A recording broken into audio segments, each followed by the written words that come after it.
structured credit with credit card receivables backing it, auto loans, student loans. We know that there's mortgage-backed securities as well.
Let's go through a few of these. Collateralized debt obligations, backed by a pool of debt obligations, usually corporate loans.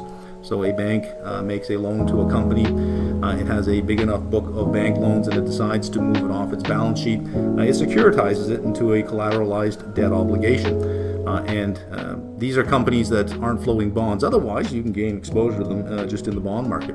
So if you are looking to get exposure to a smaller set, and perhaps even privately held corporations, larger privately held corporations that can't go to the public markets, this is the way to get it. So you can get access to profiles that are unavailable in the cash bond market. Next, we have collateralized loan obligations, backed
backed by a pool of floating rate leveraged loan obligations.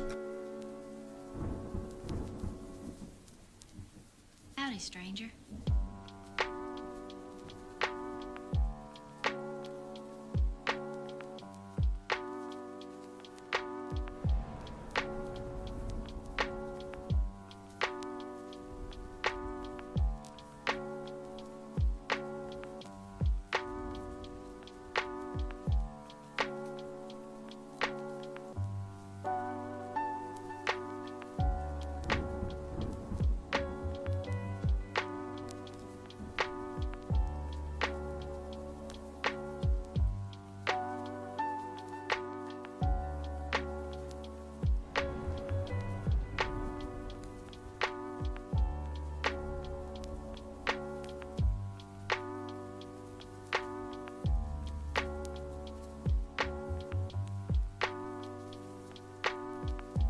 So what we have is the CLO is backed by a pool of loans, and these loans are then backed by their own assets, leveraged loans, right?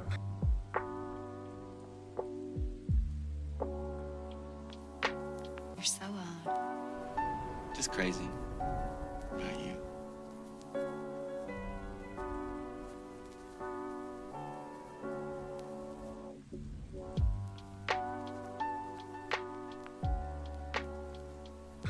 Mortgage-backed securities, well,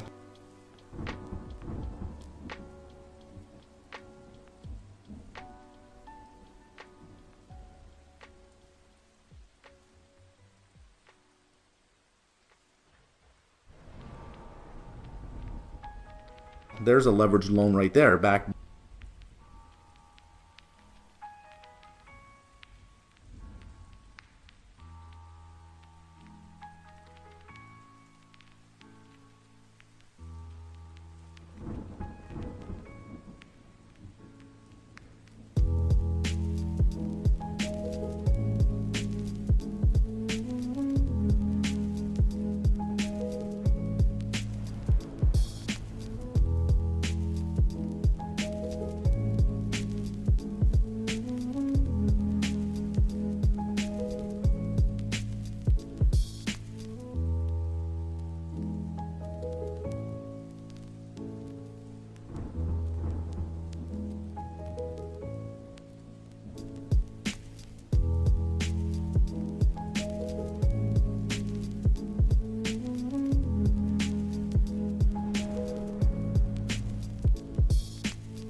by a property, right? Backed by a pool of commercial or residential mortgages. So the MBS is backed up by the pool of mortgages, and each mortgage is backed up by a particular asset. Asset-backed securities, non-mortgage assets used as collateral, auto loans, credit card receivables, student loans. So you can get different risk profiles that you can't get in the cash bond market by using structured credit. Covered bonds. Senior debt obligations backed by a pool of mortgages or other assets. It's a segregated pool, but it's not securitized. When it's securitized, here is the issuer's balance sheet. Here's your assets, your liabilities, and your equity. This category of assets gets transferred over to an SPV. The SPV owns those assets now, and they're not part of this company's balance sheet. So if this company goes kaput, well, the assets still survive over here. For a segregated pool, they never leave the issuer's balance sheet. Let's take away the mess that we made there. They stay on it, but they're segregated. Full recourse to the issuer, which means if something happens to any of these loans, you have recourse to the issuer, and any non-performing asset is replaced. So the segregated pool is always a pool of performing assets. If they're transferred to the SPV and there is a non-performing asset over here, well, it's a non-performing asset. If there are losses over here that investors have to bear, they don't have recourse to this particular company. So covered bonds take care of that.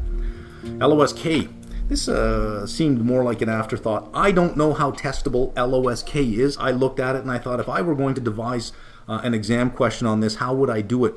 And after quite some time of thinking about how to structure it, I came up with a blank, and I thought, I don't know how I would structure a question on this. And I think I'm pretty good at this stuff. So if I would have trouble doing it, I think most people would have trouble doing it. We'll look at Exhibit 31. Exhibit 31 sort of encompasses the whole LOS, but I just didn't find that there was much there to hold on to. Describe key inputs, outputs, and considerations in using analytical tools to manage fixed income portfolios. So basically what we're saying is, well, you're going to have some kind of interface to your portfolio, and it's going to list your holdings, and what else are you going to look at? It's just like a big watch list. Well, I'd like to see what current yields are. Okay, here you go. I'd like to keep my eye on this, and I'd like to keep my eye on that. And it's think about your trading screen. You have your watch list for your equities. What else do you have up? You probably have the major index up as well, the S&P 500. You probably have your news feed. You probably have the rates, the major key rates, especially the 10-year. If you're serious about what you're doing, you're watching the 10-year. The 10-year is important. You probably have some currencies up there as well, some of the key currencies to see exactly where money is flowing in the market. Well, that's all it is. So let's have a look at Exhibit 31. All right, this is really just a very stylized view of what's going on here. But your inputs, your position data, well, what positions do you have? What particular market data do you have for those positions? In other words, bid-ask spreads, current prices, etc. Credit ratings, ESG data, fixed income index subscriptions, all part of your input system. Then you have your analytical models. And your analytical models will help you price out your portfolio, especially for fixed income. So you might have some term structure models in there that at any time will price out whatever bonds with any optionality that you have. Your time horizon, value at risk method. So maybe in one of your outputs, you will always have a view on what your 99 or 95% value at risk happens to be. Historical scenarios. Portfolio constraints or filters, and really this, there's not much you can add to this. This really just comes with experience about when you look at your screen, what information do you want to see that's useful for you to make decisions, and that information has to be generated somehow. Well, this is the analytical models that would generate that data. Then you have your outputs, and your outputs are all down here. Your portfolio summary, so at any time you know exactly what your returns are versus the index. For 30 days, what the OAS of your portfolio is, the effective duration, convexity, tracking error of your portfolio versus the index. So every minute of the day, you have this live feed where you can where you can see what's going on, day to day. Here, you can actually graph it out, your index versus the portfolio. If you want to zoom in on a 5-day return or have some view on a 30-day or 10-day return, your top 5 performing assets in your portfolio. I don't know that that's really useful. If you ask me what my top 5 are, I would pretty much know what they happen to be.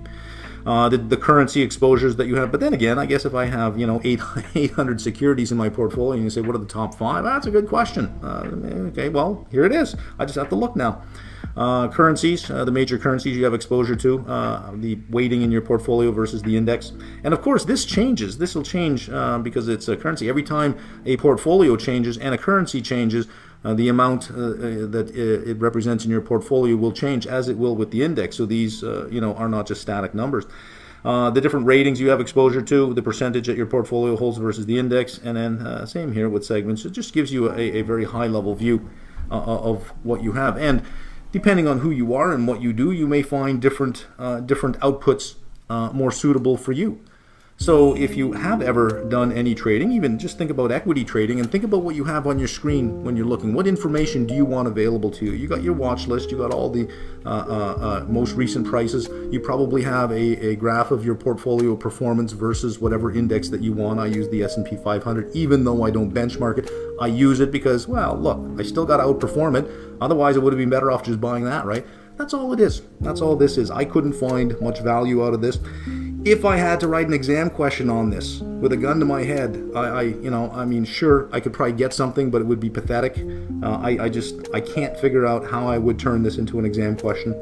But there it is. Maybe that's a reason why it's right at the end of the reading, and it's only, I think, a page and a half or 2 pages long. Kind of like, hey, by the way, you're probably going to see this in your career, so why not have a look at it now so you can say, you know what, I saw that when I did my CFA. It's a good thing I did that.